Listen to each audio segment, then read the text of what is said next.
Welcome to the Cookbook, where we invite guests on to share the ingredients of what has helped make them the successes that they are. All of it, the good, the not so good. You're not going to find anything half-baked here. And our kitchen gets messy sometimes. That's when the fun starts. So come on and join us. And I'm laughing because we just had a little bit of, I get a little impatient in the beginning, and I'm like, when are we starting? Today I'm super excited, and I say, do I not say that anymore? Because I am so excited about all of my guests. But anyway, I'm probably just going to say it every time. So you guys are just going to have to get used to the fact that I am so excited about everybody that I bring on. But today is special because Diane Titterton, who is the owner of Time to Flourish UK, and she's my mindfulness coach. And if you were listening to the episode, maybe like 2 or 3 episodes ago when we were talking about me not throwing my phone anymore, this is why. It's because of my work with Diane. So I'm going to read her bio, and then we'll bring Diane on. So Diane is a mindfulness meditation coach who works with busy professionals and entrepreneurs to help them to master their mindset to achieve more, worry less, and find more happiness. She helps people go from stressed and overwhelmed, I can attest to that, to calm and contented, a place where there is always enough time and energy for the things that you love. Diane is no stranger to the demands of juggling different responsibilities. Coming from a background in corporate and being an entrepreneur for 11 years, Diane jointly invented a product and took it from concept to the shelves of major retailers in the UK, Europe, and the USA, while also raising 2 children and looking after a husband, home, and pets. Diane's personal passion is connecting with family, friends, pets, nature, and she spends every day building memories and a life with few regrets. Working with clients as a mindfulness coach enables her to fit more of this into her life and to share all that she has learned along the way. And it's true. Every time we have a session, she'll bring in some of her personal experiences. There's nothing better than hearing that clients have banished their negative thoughts and made space in their life to connect with their passions, and now have the mindset to create and store positive, happy memories. Her other passion is discovery, traveling to new places, and learning new things, especially anything associated with health, wellness, and happiness. Oh, and good food and wine. And I can attest to that because Diane and I have what we call Wine Fridays or wine mindfulness. We try to do it once a month, and it's a lot of fun, which is something perpetually on her mind. So without further ado, let's meet Diane. Hi. I gave our Wine Friday secret away. Yeah, I was going to say sometimes it's Wine Thursday or Wine Wednesday. Wine Thursday. It would have been Wine Thursday yesterday if not for the continuous Schuyler saga. Yeah, no, there's something nice about appreciating nice foods and wine and taking the time to enjoy it as well. Oh yeah, yeah. And I'm, being from New York, and we've had this discussion, I'm a food snob and I love good food. Yeah, definitely. Yeah.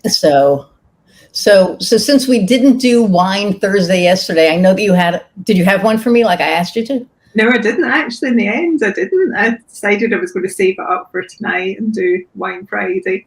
Ah, there you go. Really good, yeah. I went to yoga instead. How about that? Ah, okay. I was supposed to have yoga today, but I moved it to next week, but because we're doing this. But so mindfulness. Tell us a little bit about mindfulness. I know my journey, which, the joke is I don't throw phones anymore. Let's just be real. I threw the phone once. So, just want to get that out there. But, let's talk about when you started mindfulness, when mindfulness kind of came into your life and when you knew that, this was something that you wanted to practice. So I first started it actually, but by accident. It was through antenatal yoga. So when I was pregnant with my eldest daughter, I went along to one of the local antenatal classes and just saw a poster up on the wall for antenatal yoga and thought, oh, that looks quite interesting. a lot of the yoga, it was movement, but there was a lot about meditation as well. There was a lot about breathing, all geared towards pregnancy and to birth, and working towards having a natural birth, so without any heavy pain relief, using your mindset and using your breathing to control the pain, which I found completely fascinating. The whole idea of it really fascinated me, that we could have that power over our body. So I found that was really interesting. It worked for me. I can't say it was easy, but it worked. And then after having my daughter, I still used the meditations to help, because I wasn't sleeping well with the newborn. And I'd heard my yoga teacher, and it's something I still tell clients now, 20 minutes of deep meditation, so yoga nidra is what we were doing, is equivalent to 2 hours of deep sleep. And that in itself was life-changing, because rather than then lying awake at night feeding my baby thinking, oh, I'm losing all this sleep, I'm going to be exhausted tomorrow, and getting really stressed about not sleeping, I just kept thinking I can make this up. And it did. It helped as well, just having that 20 minutes during the day while the baby was asleep, that I could then use that. So I found the whole area very empowering. I loved the way that it meant I could take control of my health and my well-being. And it was very preventative as well. It was about building up good health. And I just kept doing it because I felt amazing. Every time I did it, every day I would do it, and I would just feel just calmer. It's a funny balance. You feel calm and yet energized. And I loved that balance. I felt that I had the energy to do things, but it wasn't a sort of frantic, hectic energy that sometimes you get if you really sort of wind yourself up to do things. And I used it then all through when I was working. So I then had I didn't work when my children were first born. I didn't work for about 3 years. And then I went back into doing voluntary work for the Prince's Trust over here. So that was helping small businesses who had just recently set up, helping entrepreneurs. And then after that, I went back, and that's when I started my own business. And I needed the mindfulness to help me balance working full time, looking after my children, and running a house as well, because both my husband and I were working full time, but a lot of the responsibility, and he was very good, he was very supportive and took on a lot to do with the children, but the responsibility for it was all mine. So I needed to try and do something to look after myself. And I see that with so many women now, they put themselves last. There's no time for self-care, they're the bottom of the pile. And that's something that I think mindfulness is a really good way to empower people to take care of themselves without needing to spend 2 hours. And I was never interested in that. The idea when you see the yogis or the real meditators where they get up at 4 o'clock in the morning and meditate for 3 hours before dawn, that's not my bag at all.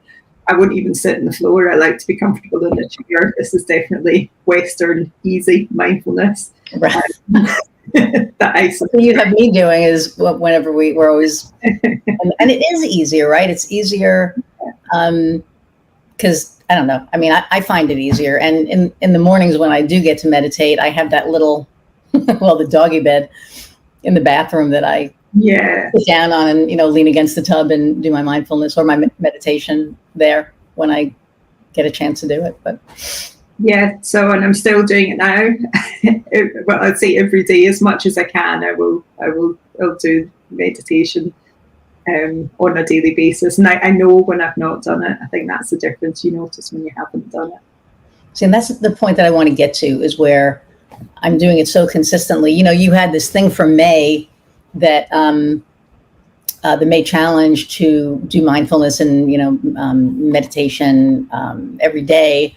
And I was doing well there for a while, and then I didn't. And so, but I do find that, when we have our weekly sessions and everything, that and you're like, remember this feeling? And I'm like, I know. Because it's such an amazing feeling. It takes all of the frantic out. Yeah. And especially for a couple of months there, I was having a pretty frantic time. And the night before, it was so funny because the night before we did our first podcast, I started freaking out because I was like, I don't have an outro. I don't have anything to say at the end of it. And I called up my friend Michelle. Actually, I texted her because she's always so, busy and whatever. And I'm like, where are you? She's like, in my garage. I'm like, call me. And I was like, I need to figure out an outro. And she's almost like a therapist. It's like, you're in therapy and they're like, the answer lies within you. And you're like, oh, screw you. Just give me the answer. That's what I'm here for. And they're like, no, you're here to do the work. Do the work and figure it out. And so we came up with all of these different things. And then I was like, ooh, spark, flame. It has to do with something with the spark and the flame. And then that's how I came up with the, what lights your fire thing. But I was so frantic, knowing that, we were going to be filming this thing. And after I got off the phone with her, I was like, I need to breathe. And so I did my breathing, and the breathing really helps. I mean, it takes you from this like, minute into a, Zen. Yeah. Take a breath. Almost really old-fashioned advice, isn't it? And what you say to children when they're getting to 10 or whatever, right? Yeah. And it's true, though, it just gives your body a chance to calm down. Breathing's excellent because when you get into that stress response, it's very difficult to tell yourself to calm down. But when you do a breathing exercise, your body tells your mind to calm down. So it like short circuits that, so it's so much more powerful.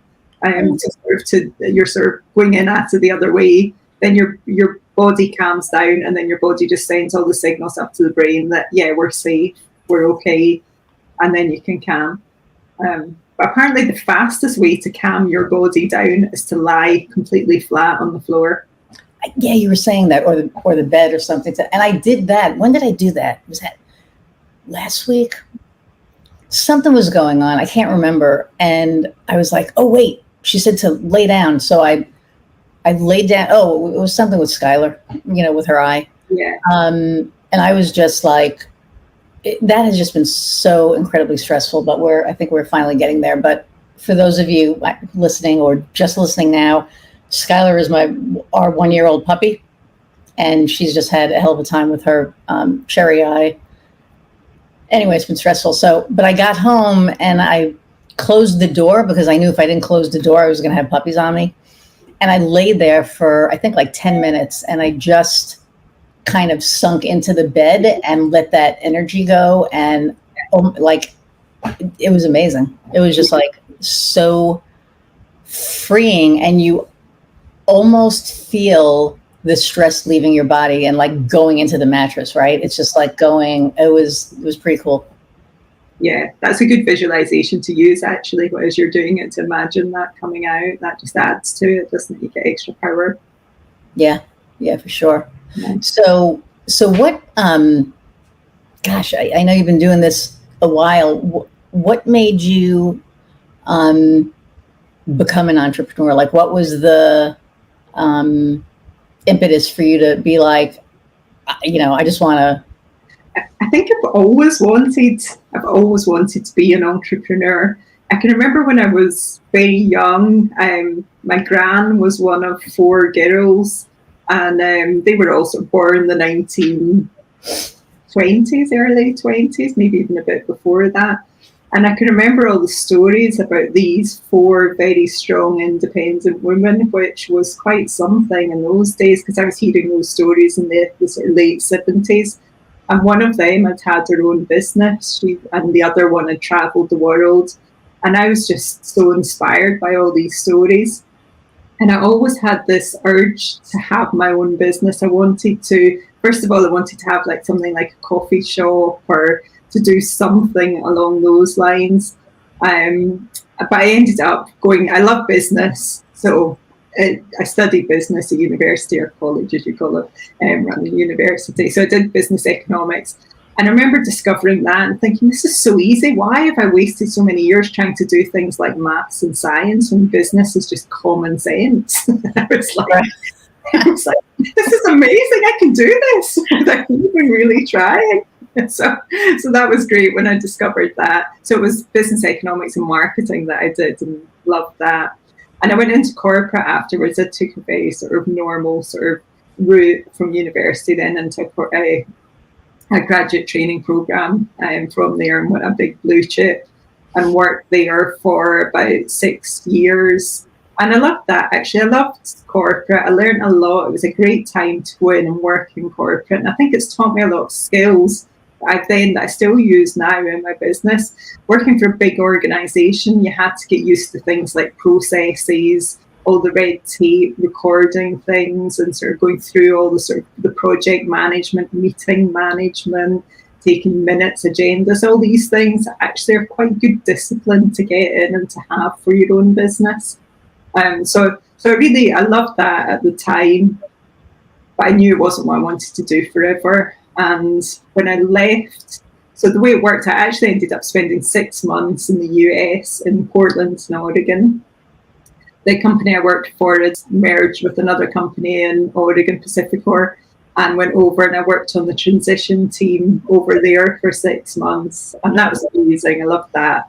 Got to travel all around the States every weekend. We just pack our carry-on luggage. Right.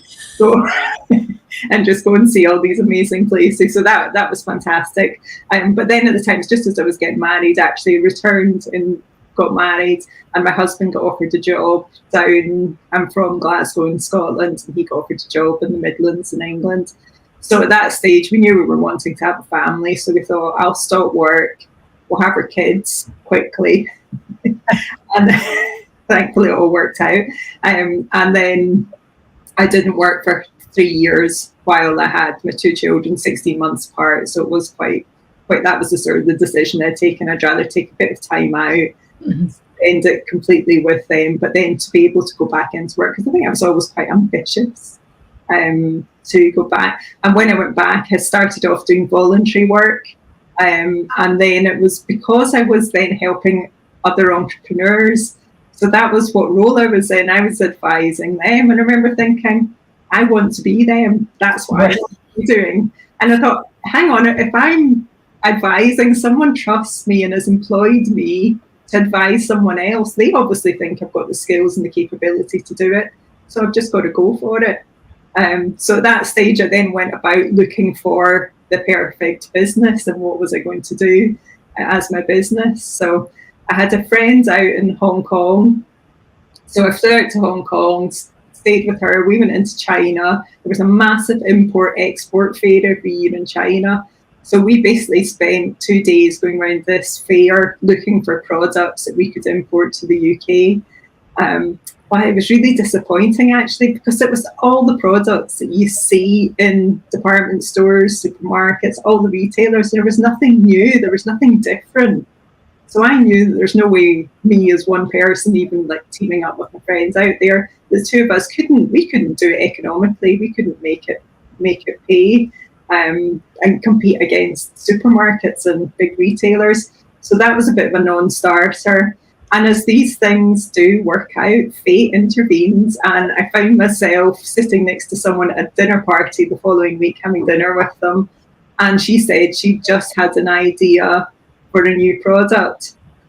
Her son was having issues. He was about 3. He was having issues potty training, and he was basically it sounds, I know, it's not the nicest topic to talk about, but it's reality. He was having overflow incontinence, so he was basically messing his pants 16 times a day. And she was just spending every day constantly changing pants, and she wanted to put him back in nappies or diapers. And the health visitor said, that's the worst thing you can do. He's potty trained. This isn't about potty training. You need to keep him in pants and underwear. And so she tried to buy a product that she could put in. She was looking for a disposable pad to put in to protect the clothing and to make it easier to change them. And it didn't exist. The only thing that existed actually was a washable pad. And she was a bit like, why would you want to wash? Yeah, that's gross. Yeah. So he had this idea that she would like the idea of developing something for her needs. They do say necessity is the mother of all invention for a reason. And so Hey, someone, I had Amy on a previous episode, and we were trying to get that saying. We were like, "What is it? Mother is the necessity." So that's just so funny that you bring it up, because it's so true. So many things are invented out of necessity. But go ahead. Sorry. Yeah, you see the gap. Then that's the thing. Because you then see the gap, and you know what you need. So Jude and I said we're going to give it 3 months. So we thought we'll give it 3 months, see what happens. Started cutting up sanitary pads basically to create a pattern. Did our own pattern. Filed it all with the patent office. Apparently, it was so appalling, our patent, that it was actually good, because we kept it so wide that the lawyer said, "This is terrible, but it's great for me because you've left it. It's bad enough that I can fix it." So,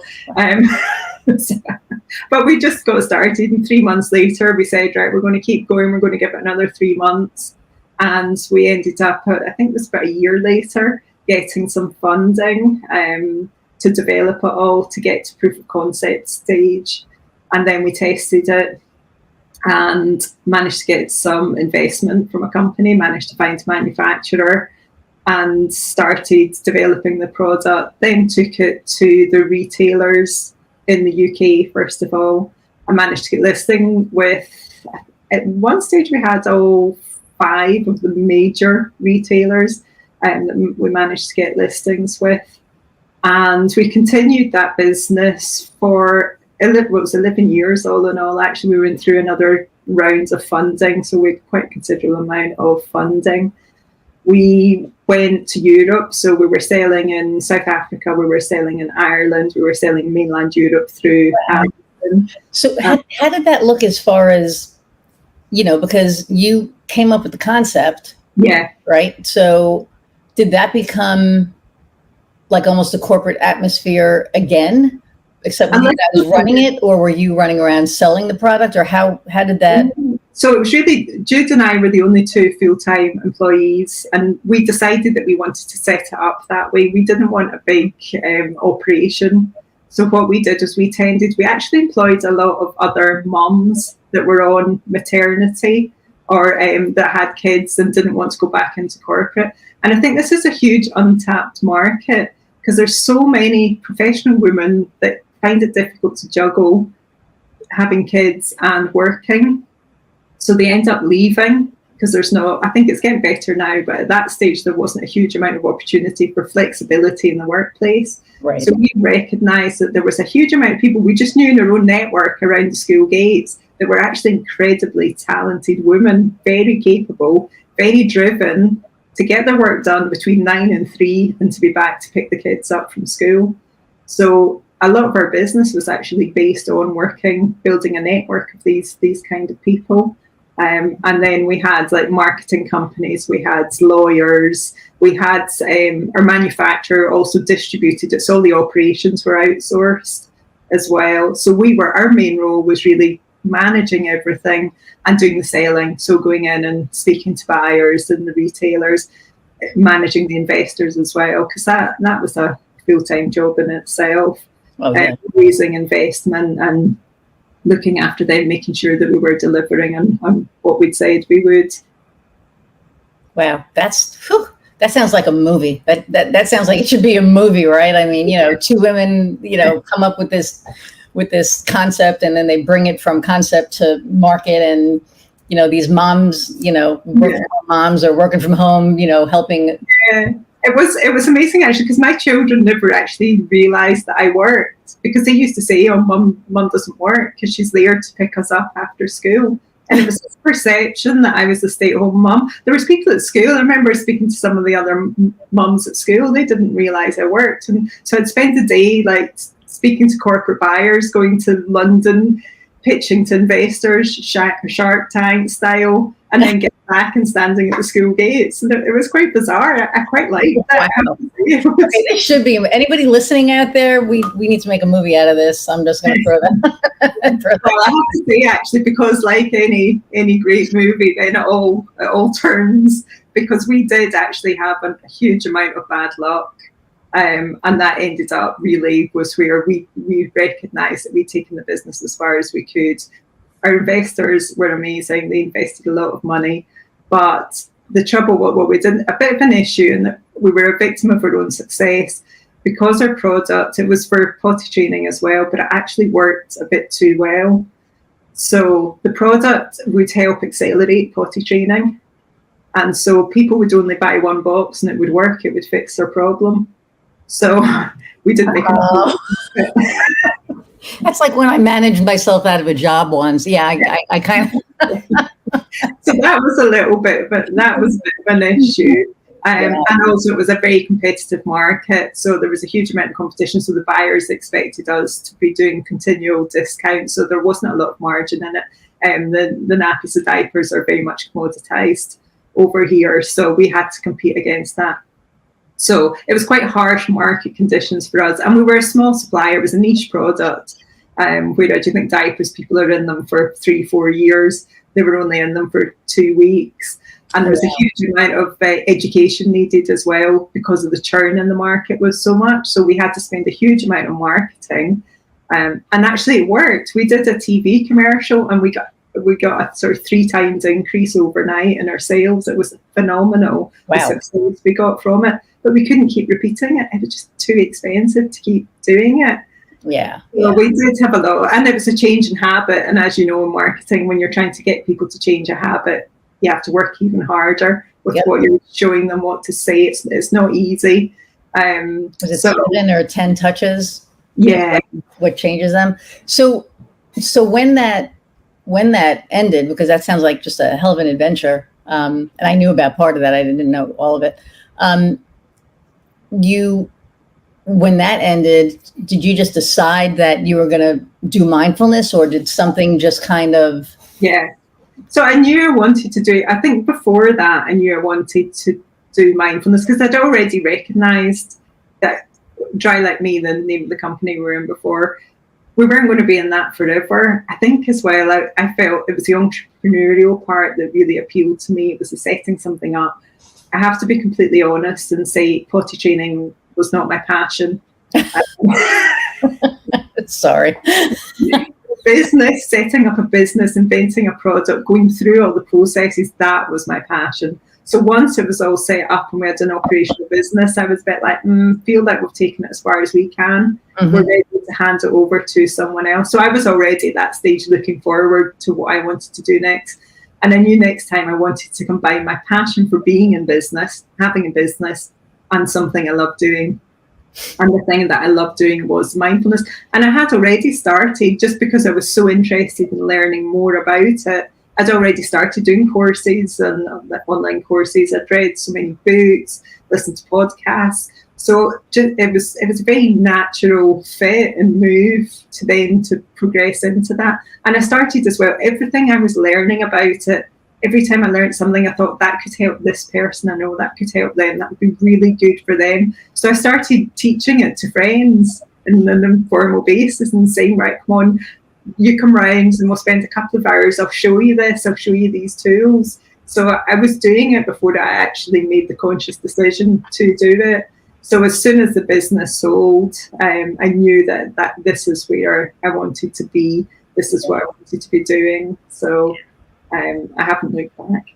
Well, yeah. And the cool thing about what you do is because you were in corporate, you get the stresses and you get all of, or the stressors, and you've been there. So you understand, what business people go through, the stresses that they have, the expectations that they put on themselves. My wife, somebody else that's in our group, and it's because you've seen it and lived it, it gives you this understanding that not many people have on that end. So I remember when I first came to you.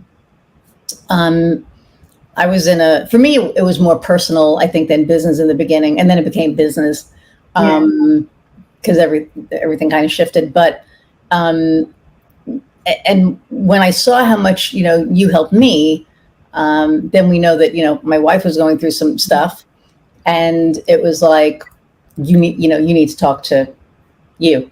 And she's so funny because, she's an engineer and she doesn't like change. And you all, you know this. And it was like, I'm like, you need to talk to Diane. I don't know if I believe in that stuff. I'm like, just talk to her. And then finally, she did. And she's never looked back. I mean, she looks forward to talking to you. You're part of the family now at this point. And I mean, you and I have become such good friends, but because our sessions aren't, I'm sure our sessions are probably different than anybody else. Because Diane and I have ADHD, as we all know. We've ascertained that. And so we just talk. And then she pulls me back in and, okay, right, let's meditate, and we do. But you just have this really easy way about you that is really, it makes it easy and it makes it really comfortable to work with you, because you're just, and your voice is so soothing, you just have this when you're doing the meditation, it's this very soothing voice, and your accent helps, which, obviously, as we learned, I can't duplicate that. I tried and I really failed, but it's Oliver Twist. What? You do a good Oliver Twist. Good Oliver Twist, but I suck at the Scottish stuff. Which is really funny because, everything you do is also on this, and, I'm not a religious woman, but there is a spirituality to it. There's there's this feeling that it's soul work. It's like you're working on, working with you and working with the mindfulness. It's like it soothes your soul. Yeah, I think it's taking away a lot of the noise and the busyness that is in our everyday life. And when we can get rid of that, we do, I think, feel a bit more connected to ourselves. When I speak to a lot of people about stress, they say that they don't feel themselves. They feel disconnected to their body. They don't even recognize who they are. And I think that's really sad. And they find it difficult to connect with other people around them as well. And I think taking away some of the busyness and giving people a little bit of time and space to connect inwardly with themselves is a really good way to start getting back to the way we're meant to be, to the being, rather than constantly doing. Mm-hmm. Yeah, and I never knew it before. Like before we started working together, I didn't realize the disconnect. I've felt that twice. There was once a friend of mine was like, we need to go to Barbados. And I'm like, why do we need to go to Barbados? But I was so very frenetic. And I never, in my life at that time, I was like 32. I never knew what calm felt like and what centered felt like. And I didn't know that. And we landed in Barbados. And I don't know if something clicked in my brain, and we didn't have cell phones back then, so it was a while ago. But I don't know if it was the knowledge that I am completely disconnected and no one can get hold of me unless they have the number to the hotel room. But this feeling came over me that it was like alien to me. And I looked at my best friend, Gail, and she's like, are you okay? I'm like, I don't know. I have this feeling of, I guess I feel, she goes, you're calm. And I went, yeah, What is this feeling? Yes. And then, life goes on and everything. And we're in the middle of, selling our house and buying a new house and all that other happy crap. And, the pandemic, this was in June of 2020, July of 2020.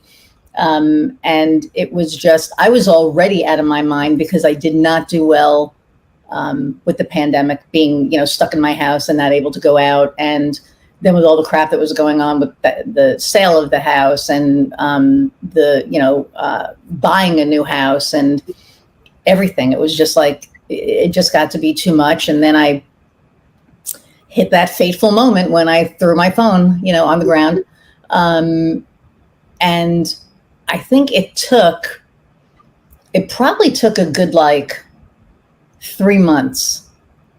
Mm. You know, I felt a difference the first time we worked together, but I think the consistency of it and being consistent with it was what made it different. And here we are 2.5 years later. Yeah. And it's like in me. I don't meditate all the time. And I know I need to be better with that, but the actual mindfulness, the actual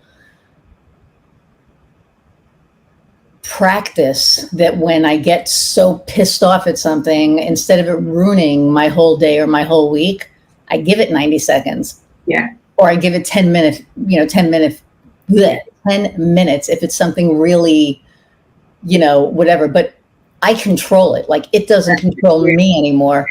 And when you said to me that, when you said that to me, you're like, you're controlling it. I was like, oh shit, I am. Yeah. And that's never, yeah. And awareness of something, you can control it. If you don't, it controls you. And that's when you end up reacting and doing things that you later regret. Like throwing phones and stuff like that. Yeah. But so you, so the people that you're working with now, are all of them business people? Do you have some people that are working in the private sector as well? Or is it just, I've got a few entrepreneurs. It tends to be mainly professional people. Actually, my profile of my customers tends to be high achievers. Mm-hmm. So people that are good at what they do. A lot of them are the sort of engineer, left brain type person. They work really hard. Perfectionist tendencies, yes. Know anyone like this, Iris? I might know one person. Actually, now two. Yeah. We need to get them in, like, on a session together or in a room together. That would be interesting. And it's because we always think of perfectionists as being people who like things to be perfect, and isn't it?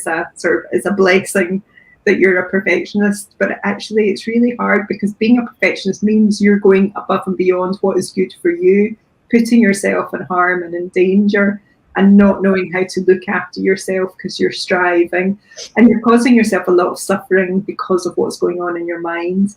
And that's where imposter syndrome comes in as well. So many people suffer from imposter syndrome.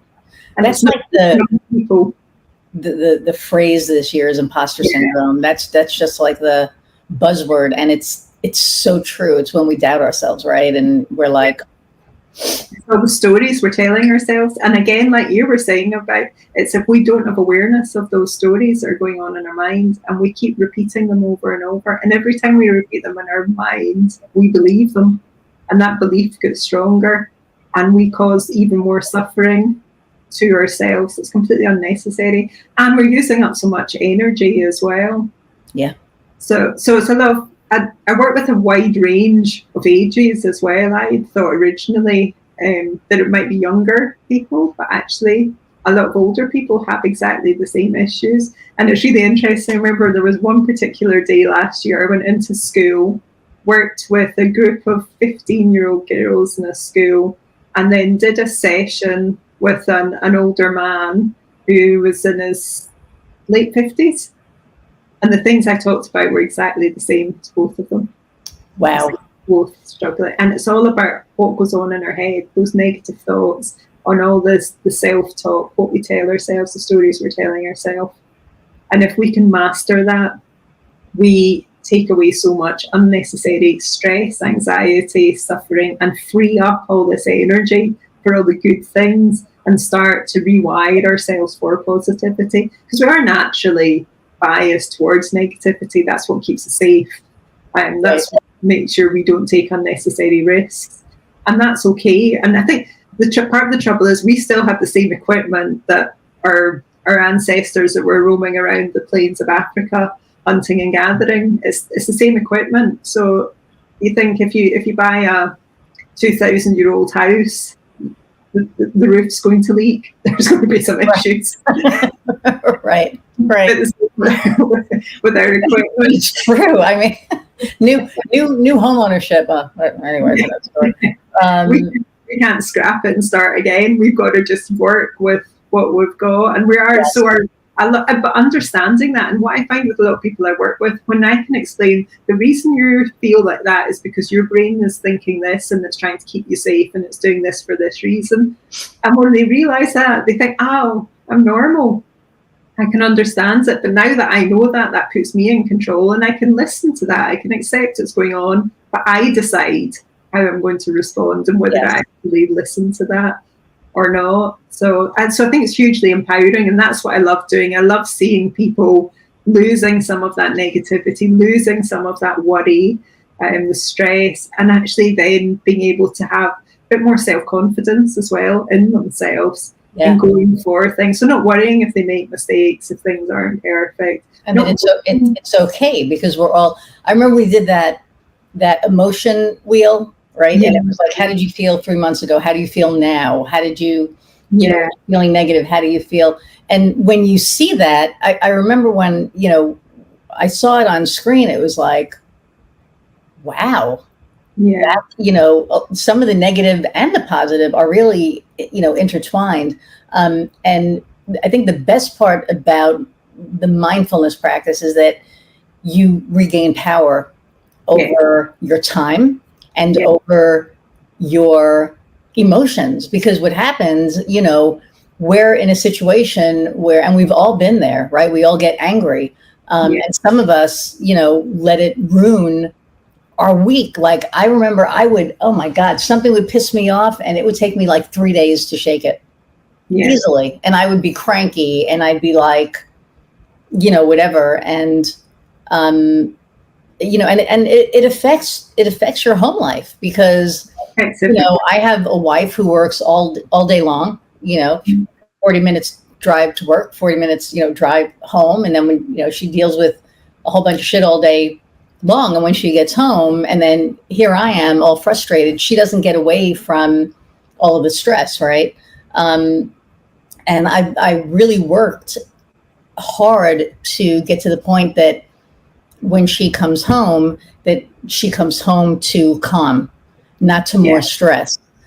So it gives her a break. And that was, for me, the impetus to go, okay, I need to get better at this. And I have, and I mean, don't get mad. I still get mad. Me too. Like I was saying this week, I really, like when we couldn't do our mindfulness yesterday, I was like, son of a bitch, I really need it this week, because this was a really stressful week.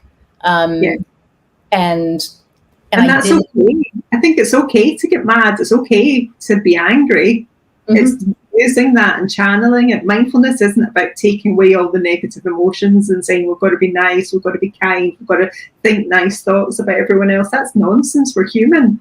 We do have judgments. It's not getting attached onto all of these and staying in control of the response to them. That's the difference. And I think you bounce back quicker. So I still get angry. I still get mad at something going on, but I stop myself much faster now. Yes. And it doesn't bother me, and I bounce back and I'll think to myself, oh, that was a bit funny, or that was a bit feisty thinking that. Right. And that's exactly what happens with me now. It's like I get mad, but it's like, okay, we're done. It's not worth ruining the rest of the whatever. And so for somebody who's thinking of becoming an entrepreneur, they're in their job, they're unhappy, or they have the entrepreneurial spirit, because not everybody does, right? I mean, it's funny because I've run into, in the past probably 2 months, 5 people that were like, I want to start my own business and I want to do this and I want to do this. And they did not have the entrepreneurial spirit. And I don't know how to explain it, but there was just something in there that was like, oh, that is probably not going to be a good idea for you. No. There are some people that can do it and there are some people that can't. It's, there's like a certain amount of discipline. There's a certain amount of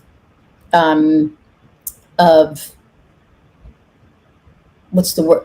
Not confidence, but almost, I think sometimes it's almost, I hate to say this, but like hubris, where, you have to be a little cocky, because if you're not a little cocky, right? And and I used to like, she would like laugh at me, because like I would make like a big sale and be like, oh yeah, who's the shit? That's right. It's me. And then if I didn't have a sale, I'd be like, oh my God, I suck ass. So it goes from like one extreme to the other. And it's like, if you can't handle that kind of, a roller coaster kind of thing, then I don't think it's for you, because there's going to be a lot of it. Right. Yeah, and I actually told them that. I'm like, it is not, they're like, woohoo, I'm going to be my own boss, and woohoo, I'm going to make my own hours. And, everything is going to be sunshine and roses. And it's like, no, there are going to be struggles. You are not going to have the freedom in the beginning that you think you have, because you may not be working for a corporation, but you're working for your clients, and you have deadlines that you have to meet, right? Depending on the type of business. Yeah. But, your business, you have deadlines. Yeah, definitely. Yeah, and responsibilities. And I always have to answer to someone. And particularly in our last business, when we had investors, I felt even more responsibility to that than I did having a boss. So actually, sometimes it's harder being an entrepreneur. You can't just leave. Right. You can't notice them and say, that's it, I'm done. Especially if someone's given you their hard-earned cash to invest in your business, you can't turn around and say, I'm done now. Right. So you think this is very often a real long-term commitment. So I think, ask, why are you starting a business? What's your why? What's your reason for doing it? And does this reason light your fire? Because you need so much fire in your belly to be an entrepreneur, because it does get hard. Everything takes twice as long and costs twice as much, and you make half as much as you expect. So do your business planning. If you can half your revenue and double how long it's going to take you and it still works, then do it. If it doesn't, make sure you've got a plan B in place. So that might be things like, don't leave your job immediately, go part-time, or keep working and keep this as a bit of a side hustle while you just get all your plans in place. Do your homework, definitely. Speak to as many people as you can. Get as much advice as you can from other people. Just absorb as much knowledge. Because most entrepreneurs, they know their core subject really well, but they don't necessarily know how to run a business. They don't know how to keep accounts, bookkeeping, don't know how to do marketing. And these things look easy. How many people say to me, oh yeah, I can do marketing? It's like watching the adverts on the TV doesn't make me a marketer. That's not marketing. And people don't get the value of marketing for their company. That's what kind of blows my mind. It's like, it just literally makes me go, that is the most important thing that you can do when you're starting out, is you have to invest in your marketing, because if you don't market, people aren't going to know who the hell you are. Yeah. Right? And they don't get it. Some people don't get it. And I've gotten to the point that, rather than being negative about it, like they just don't understand it, because one of the women in a group that I'm in yesterday did this post on LinkedIn, and it was about how we post about our services in a negative way. Like, you're not doing it right, but if you do it with me, you'll be doing it right. Yeah. So we don't do it consciously. Like, we're not trying to berate somebody, but at the end of the day, that's what we are doing. So, it's like, how do you come at that from a different mindset? And it's like, in order for you to really help yourself, and to help your business and your brand, you need to market. Yeah.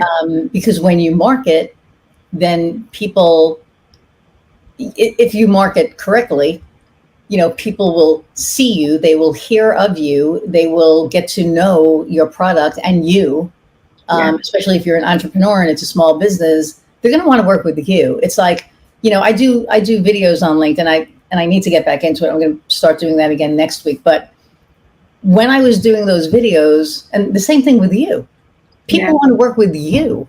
They don't, it's like the product is great, but they want to work with you because they trust you through video, through your conversation, through your marketing. Yeah. They learn to know, like, and trust you. And those are the people that we're going to be more inclined to work with, are the people that we know, like, and trust, rather than the people that we don't. Yeah, they're the people we're willing to give our hard-earned money to. Yep.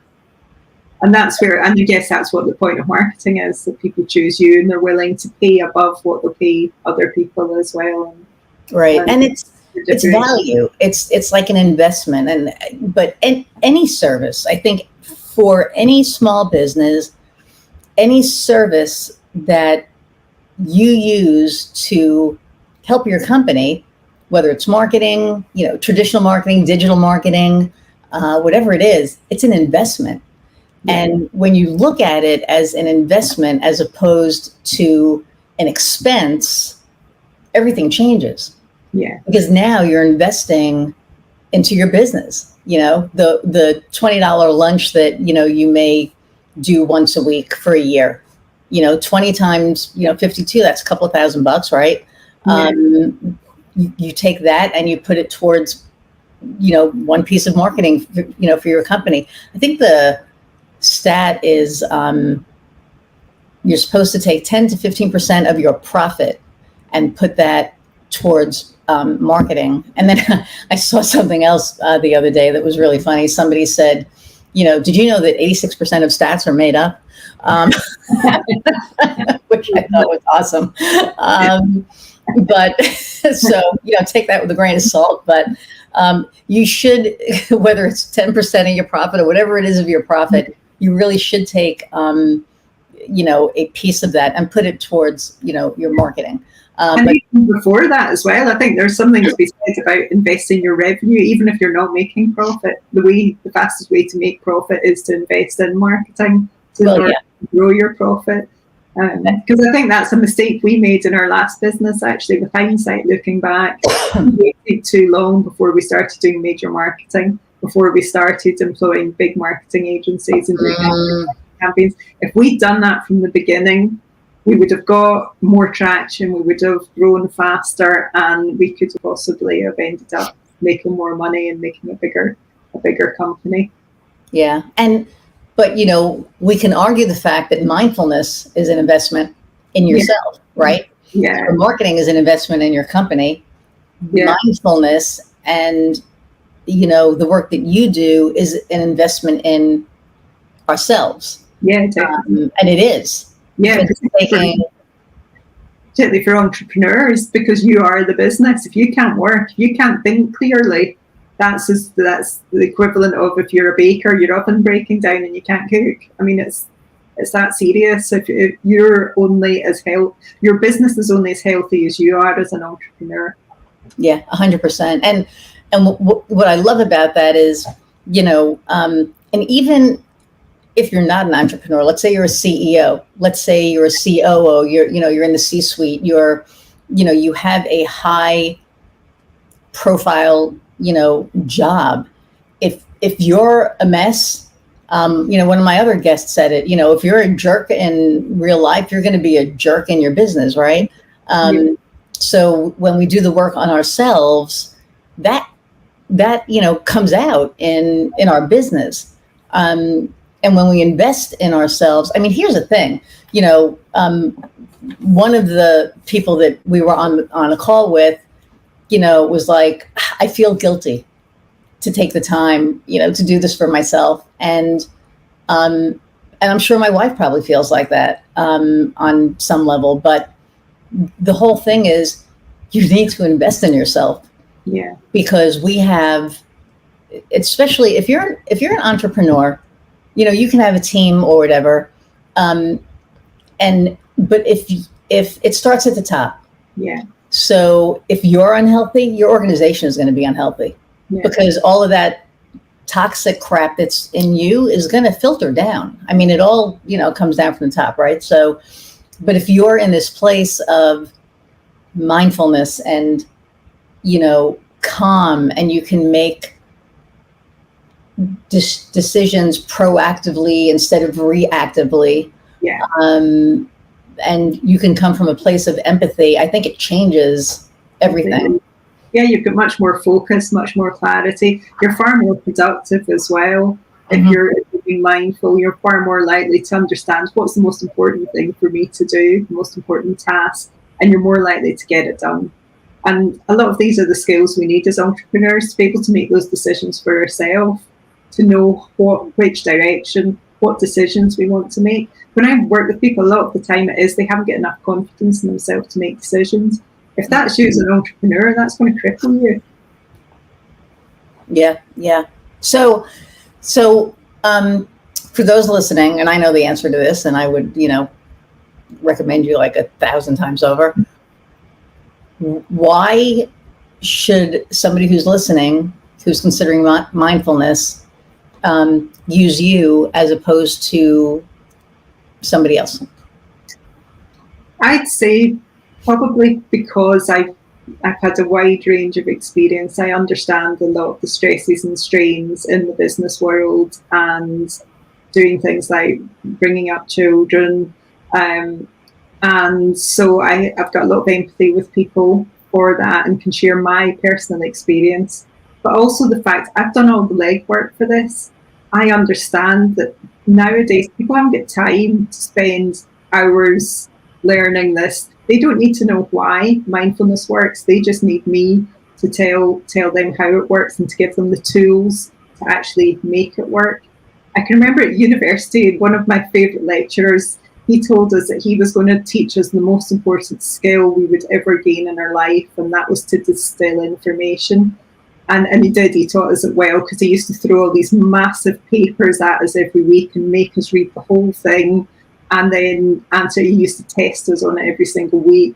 So we became really good at taking huge amounts of information from different sources and distilling it down into the most important information.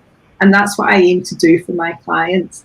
I try and take all the teaching from mindfulness, mindset, business coaching, health and wellness, and actually then look at what can I do? How can I apply this to your life and your situation right now and make it better and give you the benefits without you having to spend hours and hours learning it. So I do the legwork and you get the benefits. Well, there you go. I mean, that's it in a nutshell. From my experience working with you, I haven't worked with mindfulness coaches before, but I have worked with people who kind of do what you do, and there's just no comparison. There's just no, you come from a place of, like you said, of experience, and you have this understanding of the human spirit. I think that a lot of people don't. You can kind of tap into that frenetic energy, and you can tap into, I know, God, how many sessions have, we come in and I was like, I need a minute, because I'm just like, everything was like so crazy. Yeah. And for those of you who don't know me and who think I'm high energy now, you should have seen my ass 2.5 years ago, because it was like, and I remember a couple of times I was going to cancel, and I was like, no, I need to do this. And I came in and I was like, okay, I am like bats today. So, and you were like, okay, then we talk a little bit, and then you're like, okay, and then we would go into the meditation, but it took a while. But you also knew that, we weren't going to go right into a meditation the second I walked in there. No. That it was going to take me time to kind of come down a little bit. Empty the words out your head. Yeah. And I think that is a people, and I think that's what I love more than anything. I love people. I love connecting with people. I love reading people. I love behavior. That's why I wanted to study economics and marketing. That was all about behavior of people, what makes people buy things and do things and behave in a certain way. And I've always loved connecting with people and reading them. And so this is just fun for me.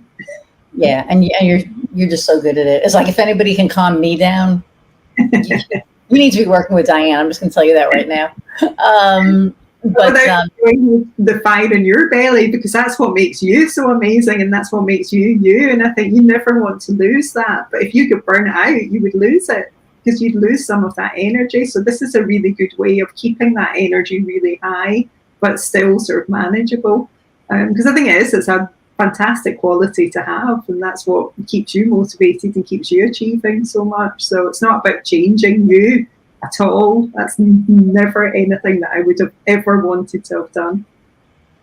Yeah, and I felt like I was like, I need to change something. You're like, no, you just need to calm the hell down. You need to, you need to settle.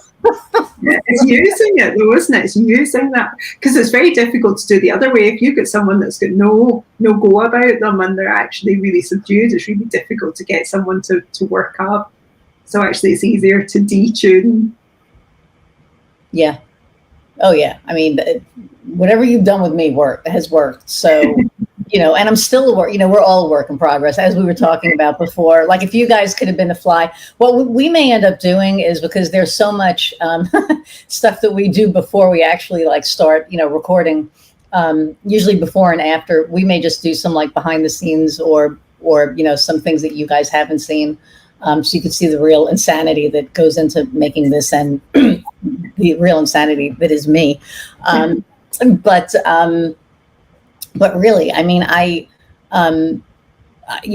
come from this very, I have ADHD. I don't take medication for it because I tried it once and it made me a zombie, and it literally took me out of the equation. I remember my doctor said, okay, you have ADHD. I'm going to put you on this stuff. And I took it, and I met a friend of mine for lunch, and she said, are you okay?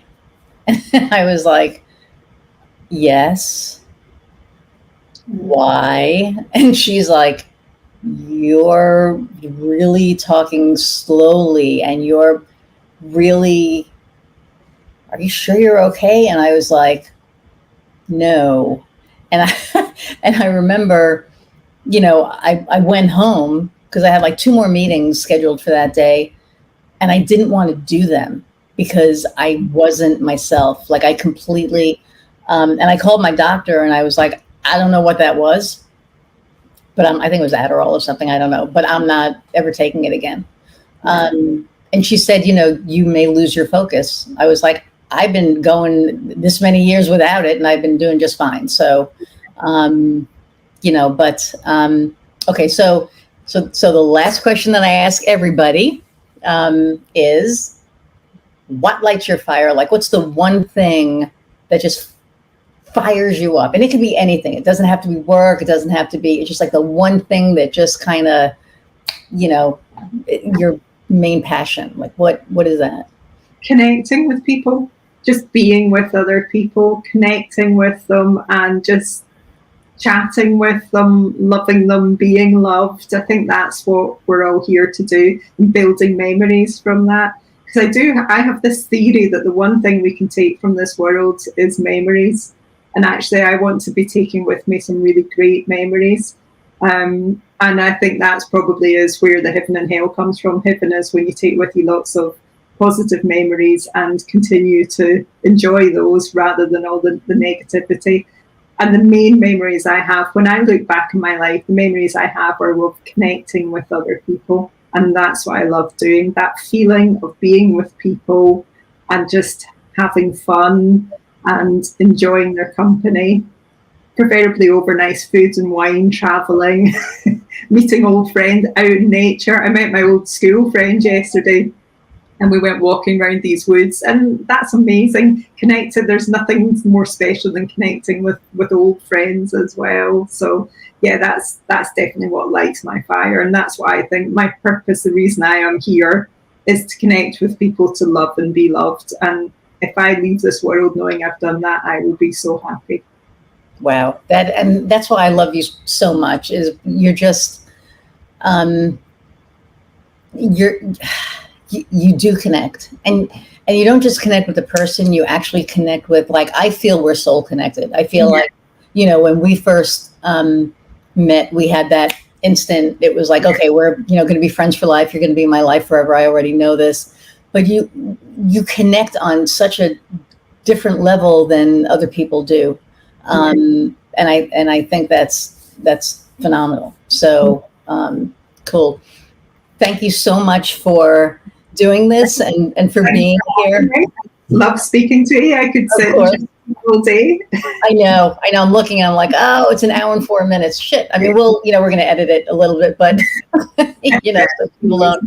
But it's like the only thing missing right now is wine, right? Yeah, no. And it's nearly wine time. So 10 a.m. here with my coffee and, do you have your wine or are you drinking water? Oh, yeah. No, yeah, I'm on water, but it is 25 past 4 and I'd say 5 o'clock. It's almost 5 o'clock somewhere, right? So in the Midlands. So, so thank you again. And I will see you at our session next week because I do a weekly session with Diane. I'm going to encourage everybody who's listening to this, go to, was it timetoflourishuk.co? Yep, there it is on the screen. Go, read up about Diane, schedule a 15-minute call with her, or, whatever it is. You won't be sorry. It has been one of the best investments in myself that I've done. And it makes a huge difference. And plus Diane is so lovely that, that's just an added bonus. So I want to thank everybody again for, hanging out with us. And it's really, it's heartwarming that you guys are watching or listening. I know sitting down and watching, an hour, podcast is a lot. But, taking the time to listen and spending the time with us is so very important to me. So I'm so happy that you guys are doing this. So I'm going to sign off for now. Iris Goldfeder. And, go out and find what lights your fire. Till next time, everybody. See ya.